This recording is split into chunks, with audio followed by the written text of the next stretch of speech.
We're back again with yet another 50-hour challenge. This doesn't need all that much preamble or explanation. I'm going to be reading for 50 hours, and yeah, this challenge is going to be a little bit different than last time. Last time I tried to read as many books as I possibly could within a 50-hour time span. This is going to be more on the side of readathon than it is straight through. Anytime I'm reading, the clock will be running. If I'm not reading, the clock is not running. And I only have one book in mind. The Count of Monte Cristo by Alexander Dumas. I just recently got done with a video called I Read the Internet's Most Recommended Books. Also go check that video out, it was really fun. And in that video, I initially set off to read the top 5 most recommended books in my comment section. Well, in that video, I read the number 5, 4, 3, and 1 spots. And I left out book number 2. This was book number 2. It was just a bit too long to include in that video. Now that's enough talking, let's get to the challenge.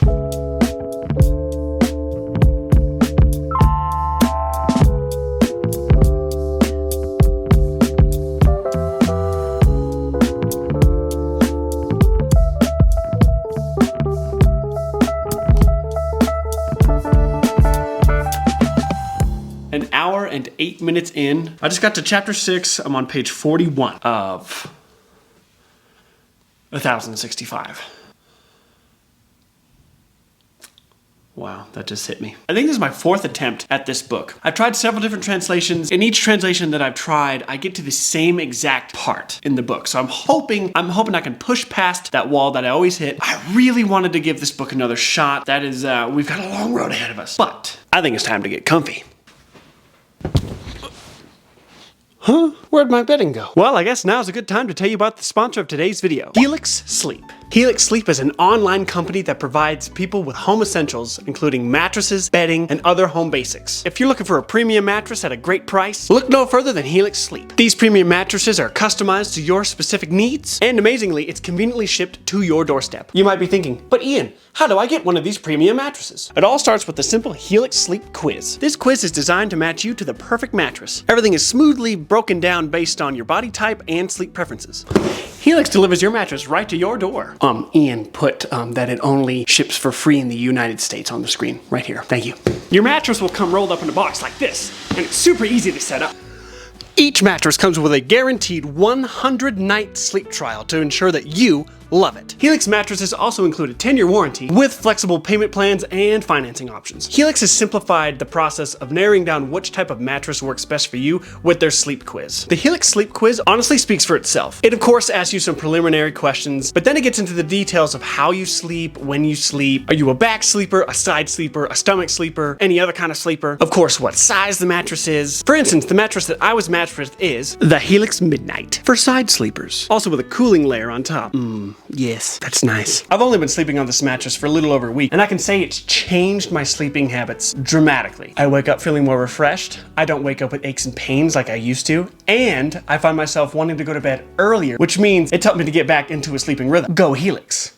So, having said all of that, I'd like to thank Helix Sleep for sponsoring today's video. So, visit helixsleep.com/IanGubeli and use promo code HelixPartner27 to get 27% off your mattress purchase, plus 2 free pillows, and receive a free bedding bundle with your Luxe or Elite orders. Thank you so much again to Helix for sponsoring today's video. Back to the challenge.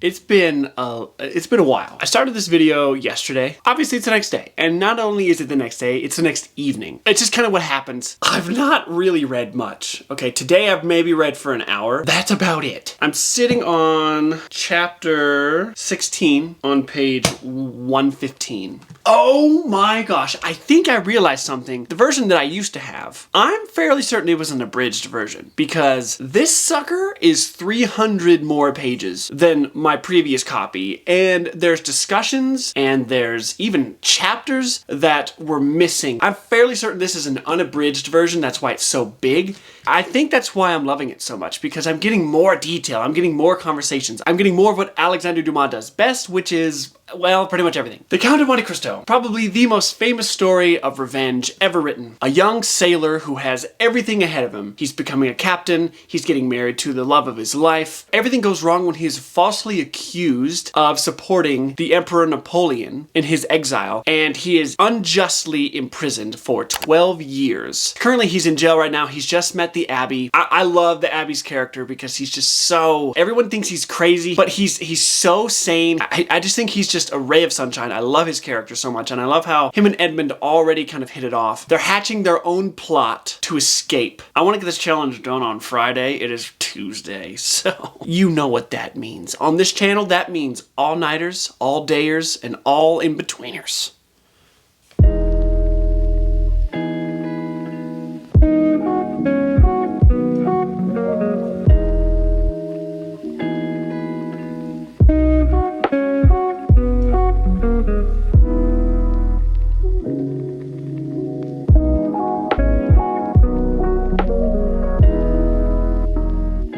Man, I have always loved Edmund's and Faria's relationship. It's unfortunate there's circumstances in which they meet, but their years together of working and learning and just being around one another, I don't know, it's almost like a father to son relationship, but also like a best friend relationship.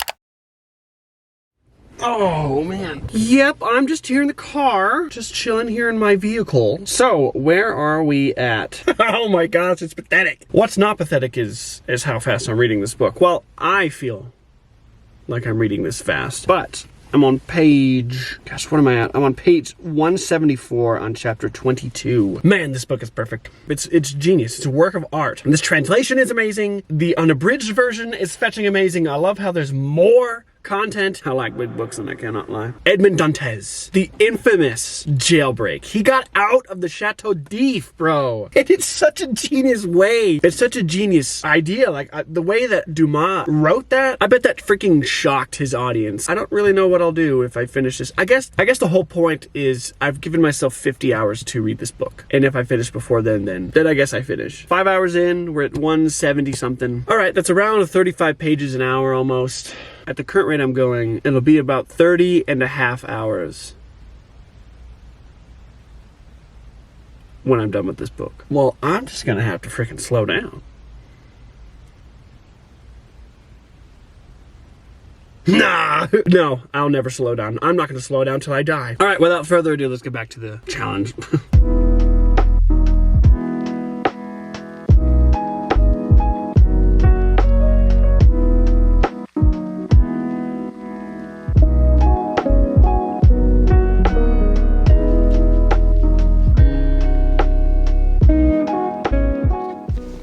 This book is outstanding. Did you hear me? This book is outstanding. Possibly a contender for the greatest book ever written. Fiction book. Don't come after me, people that like to put technicalities in the comments. Fiction book. I am nearly 50% in. I would say that's about 40-ish%. Give or take some. 15 hours 8 minutes. Not bad, not bad. Let's do some math here real quick. 404 divided by 15 hours. Carry the 1 and the 2 and the 3. That's like 27 pages an hour, something like that, give or take. Probably a decimal in there somewhere.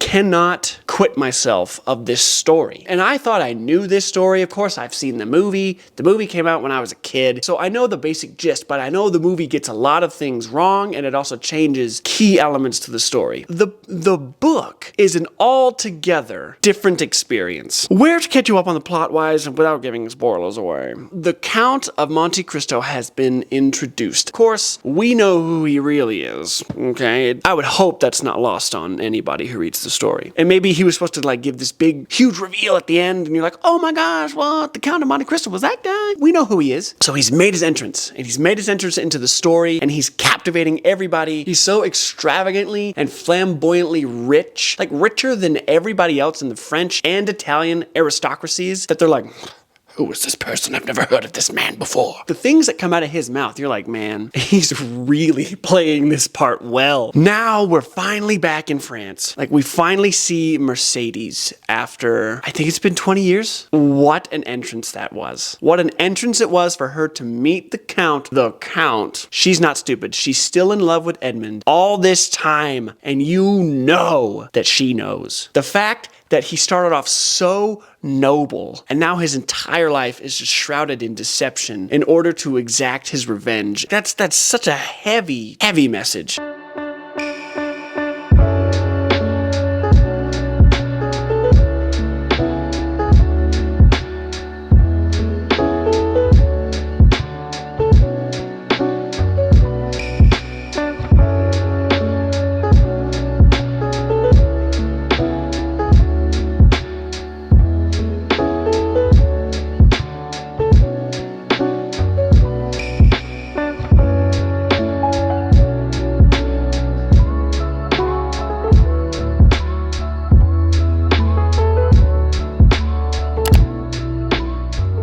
Sitting at 23 hours. Almost. That's so sad. Almost an entire day's worth of reading. And can you guess where I'm at? Yeah, I'm 50%. Gather my thoughts real quick. Dude, the first 35% of this book was amazing. So good. I was glued to the page, riveted. And now the last, I would say 15%. I was anticipating the slog moments to happen because usually books this size tend to have some slog. This book's no different. The last 15% of the book has been a slog. It's just been conversations. The Count of Monte Cristo with Monsieur de Villefort, and all they're talking about is ideology. And then you have the Count of Monte Cristo talking to Mademoiselle. Oh, Madame Villefort, and they're talking about toxicology, and then other characters are going to the opera, and all these characters can talk about is the magnificent Comte de Monte Cristo. I'm still very much in love with this book, enamored and enraptured with it, but dude, I'm excited for something crazy to happen. I'm on 532, 23 hours in. Let's see. Gosh, that's about 23 pages an hour. My average is going down. I think at one point I was sitting at like 34 pages an hour, and now I'm sitting at 23? This is gonna take me another week. This has to go up in 3.5 days. Well, tonight will actually be crunch time, so let's get to it.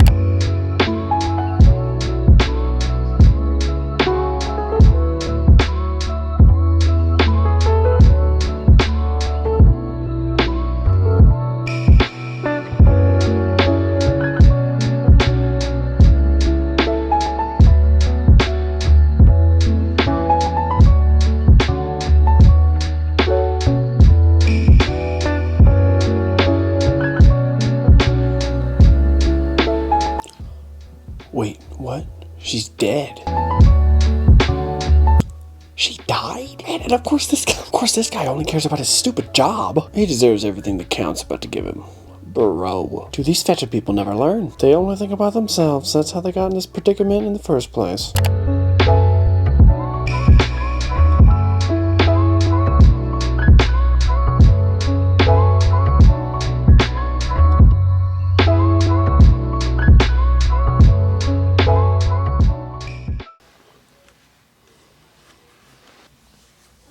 Wow. Getting there. Oh, brother, are we getting there. I see the vision now. I see Dumas.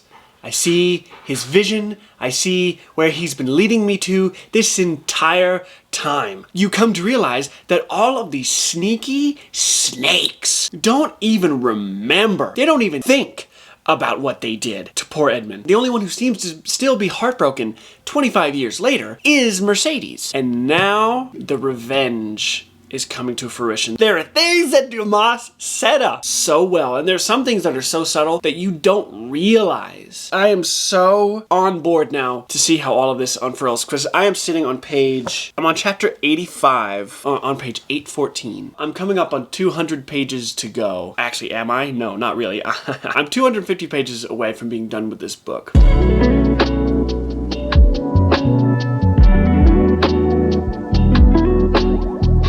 Roos is such a weasel. This guy flip-flops back and forth more than frickin' some of these fancy ladies change outfits.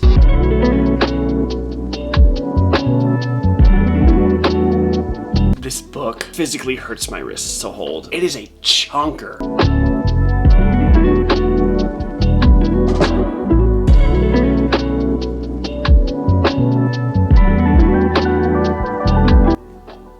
It was true.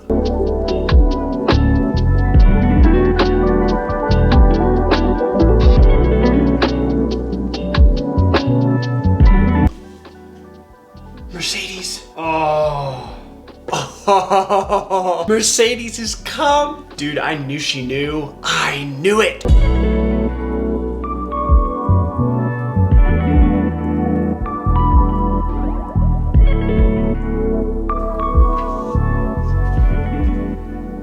Well, holy crap. That conversation was amazing. Mercedes is so wise. I am grown old with grief more than with years. I cannot now remind my Edmund by a smile, or by a look, of that Mercedes whom he once spent so many hours in contemplating. Believe me, Edmund, I told you, I too have suffered much. It is melancholy to pass one's life without having one joy to recall, without preserving a single hope, but that proves that all is not yet over. No, it is not finished. I feel it by what remains in my heart. Oh, I just don't know if that was enough to convince him. I just don't know if that was enough. We'll see.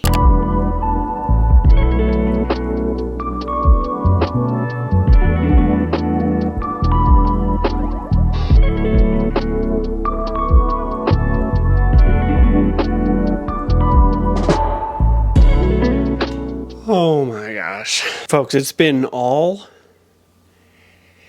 day. 37 hours and 5 minutes in. Look at that progress. Can you believe it? I'm sitting on chapter 107 on page 973. Shall we do some math real quick? 973. All right, my average has gone up just a little bit from last time. I'm now sitting around 26 pages or so an hour. You know, with an average book, I probably read anywhere between 35 and 50 pages an hour. Guys, this book is massive. It's not like the text is small, but it's not big either. It's perfectly in the middle. I'm on the verge. I gave myself 50 hours, so I know I'm going to finish this remarkably before that time comes. I just read a conversation between the Count and Maximilian. That was such a beautiful, I want to say reunion? I don't know. That conversation was incredible. And it just happened after the death of a young girl. I don't know if the Count killed her or if he had any hand in it. Let's just say the enemies of Edmund. They're losing everything that's near and dear and precious to them. I thought it would be very obvious what forms of vengeance would be taken from them. I knew the last 250 to 300 pages of this book would be amazing. Alexander Dumas has not disappointed me one bit. I have 92 pages left. Can I get that done within 40 hours? We're gonna see. Bring it on.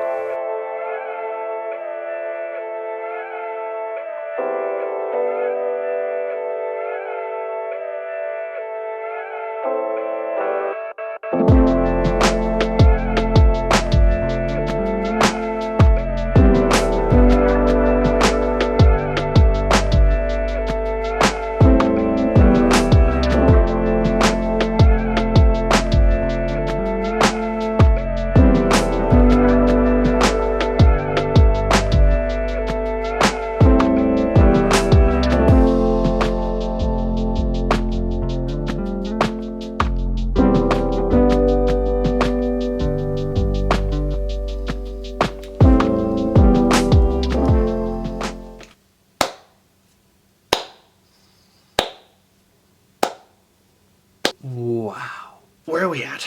It almost took me 40 hours. I'm gonna say that's 40 hours, essentially. That is still 26 pages a minute. Not a minute. An hour.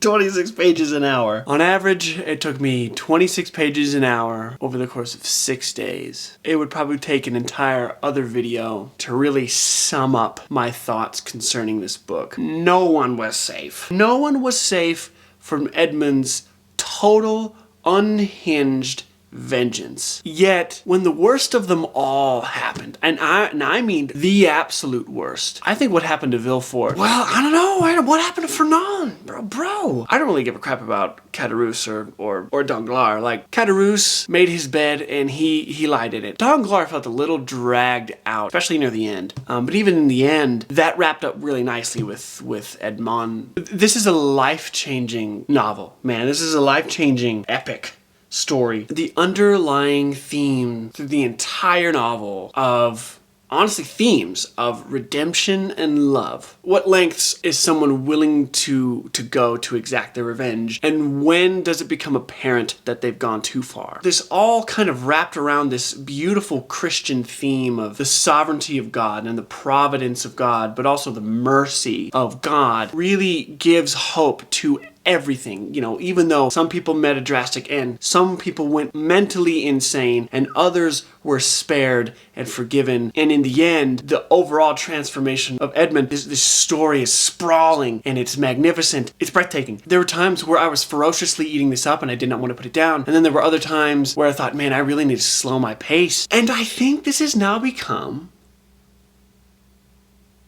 my favorite book of all time. For the longest time, I didn't think any book or any author would ever supplant Stephen King's The Stand. The Count of Monte Cristo has just accomplished that. This is the greatest book I've ever read. It is definitely one of the greatest books ever written, if not the greatest fiction book ever written. Doing research into every possible audiobook that I could find and seeing what the average length of all of them were. Some of them were abridged and some of them were unabridged. Somewhere in the middle, the average was like 49 to 51 hours. So I said, I will give myself 51 hours to read this book. And we did it in 40. There you have it. I attempted to read for 50 hours, ... again. If you're even sticking around at this point, I thank you and I applaud you. You are the reason I do this. I love my job. And once again, I'd like to give a huge shout out and thanks to Helix Sleep for sponsoring this video. Visit helixsleep.com/IanGubeli, link down below in the description, and use the promo code HelixPartner27 for an exclusive limited time Black Friday discount of 27% off. Yes, that's 27% off your mattress purchase plus 2 free pillows, and with that you'll receive a free bedding bundle with your Luxe or Delete orders. Again, click the link down below in the description to get that deal. Thank you so much to Helix, and thank you all so much for sticking around. I will see you all in the next one.